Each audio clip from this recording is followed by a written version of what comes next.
Hello student, हम कर रहे हैं क्लास 9 का सर्कल चैप्टर का एक्सरसाइज 9.3 का क्वेश्चन नंबर 3। ठीक है, हर एक वीडियो मैंने एक ही एक क्वेश्चन किया है। यहाँ दे रखा है in figure angle P Q R, ये रहा हमारा P Q R equals to 100 degree where P Q and R are points on a circle. ये तुम्हें दिखाई रहा है पी क्यू आर किस पे, सर्कल पे पॉइंट्स बने हों विद सेंटर ओ, और सेंटर ओ है। ठीक है, find angle O P R. हमें जो एंगल फाइंड आउट करना है वो हमें ये वाला एंगल फाइंड आउट करना है। ठीक है, देखो वैसे तो ये हमें दिख रहा है कि ओ पी और ओ आर कैसे होंगे, इक्वल होंगे। क्यों इक्वल होंगे? क्योंकि O P is equal to O R. क्यों? क्या है दोनों के दोनों? रेडियस हैं। ठीक है, तो सेम सर्कल के अगर दो रेडियस हैं या जितने भी रेडियस हैं, रेडियस तो इक्वल होते हैं। ठीक है, वो मैंने लिख दिया।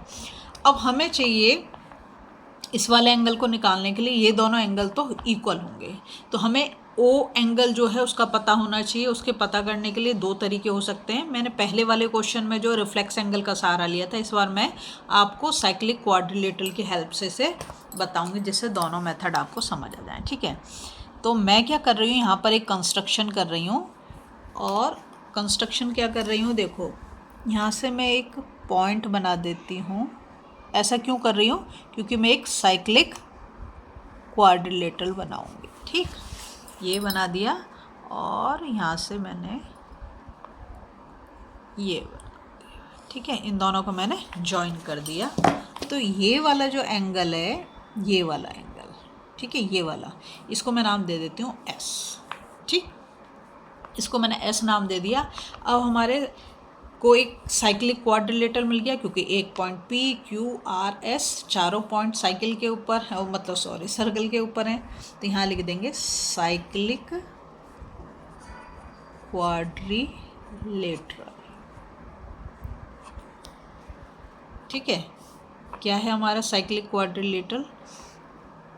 P Q R S. ठीक, और इसमें हमें पता है कि अपोजिट साइड का अगर हम सम जो होता है कितना सप्लीमेंट्री होता है, तो मैं यहाँ पे ये लिख सकती हूँ angle Q plus angle S is equal to 180 degree. ठीक है, ये पी का अपोजिट यही है। तो एंगल क्यू तो हमें दे रखा है, कितना दे रखा है? 100 डिग्री। और एंगल एस हमें फाइंड आउट करना है। तो angle S is equal to 180 minus 100। तो एंगल एस कितना आ गया हमारा? 80 डिग्री आ गया। ये हमने निकाल दिया 80 डिग्री। ठीक है, अब देखो हमें जो चाहिए, हमें तो एंगल ओ पी आर पता करना है। हमसे ओ पी आर पूछ रहा है क्वेश्चन के अंदर। अब हम ले लेते हैं इन ट्राइंगल। ट्राइंगल क्या है हमारा? ट्राइंगल का नाम है पी ओ आर। ठीक है, ट्राइंगल पी ओ आर। तो पी ओ आर में मैं यहाँ पर क्या लगा रही हूँ? By angle sum property. और एंगल सम प्रॉपर्टी क्या कहती है कि तीनों एंगल का सम क्या होगा? 180 होना चाहिए। तो मैं यहाँ पे लिख रही हूँ angle P plus angle O plus angle R। देखो ये एंगल P, ये एंगल O और ये angle R is equal to 180 degree. Angle P हमें नहीं पता। ठीक है, तो इसको मैं एंगल P ही लिख दे रही हूँ। लेकिन क्योंकि हमारे दोनों रेडियस इक्वल हैं, मतलब होगी इक्वल, तो ये वाली साइड इस वाली साइड के इक्वल है, तो इसका अपोजिट एंगल और इसका अपोजिट एंगल भी इक्वल होंगे। तो एंगल P जो है किसके इक्वल होगा? एंगल R के। तो मैं इसको ऐसे कर देती हूँ angle P plus angle R plus angle O is equal to 180 degree. और एंगल P प्लस, क्योंकि यहाँ पे लिख देती हूँ angle P is equal to angle R। ठीक है, तो मैं यहाँ R की जगह पे एंगल P लिख सकती हूँ, तो मैंने लिख दिया angle P plus angle O। ठीक है, इक्वल्स टू 180 डिग्री। ये क्या होगा? Twice of angle P equals to O। अब एंगल O जो है कि वो सेंटर पे बना हुआ एंगल है। सेंटर पे बना हुआ एंगल देखो दोनों एक ही डायरेक्शन में जा रहे हैं, जो मैं चीज़ मैंने तुम्हें कल बताई थी। ये देखो ये वाला एंगल और ये इसके अंदर वाला एंगल, ये वाला है ना, एक ही डायरेक्शन में दोनों के दोनों। तो ये क्या होगा? सेंटर पे बना एंगल डबल होगा, तो ये 80 है, तो ये कितना हो गया?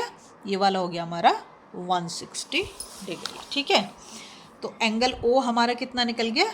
160 डिग्री इक्वल्स टू 180, तो twice of angle P is equal to 180 minus 160, तो twice of angle P is equal to 20, है ना। तो एंगल P इक्वल्स टू, ये यहाँ 2 मल्टीप्लिकेशन में तो दूसरी साइड पे जाएगा तो किस में होगा, डिवीज़न में, तो 10 डिग्री। तो एंगल उसने हमसे पूछा OPR बोलो या फिर एंगल P बोलो, सेम थिंग है, ठीक है। 10 डिग्री हमारा आंसर आ गया, यही उसने हमसे पूछा था। अगर आपको वीडियो पसंद आ रहे हैं प्लीज़ लाइक शेयर सब्सक्राइब करें।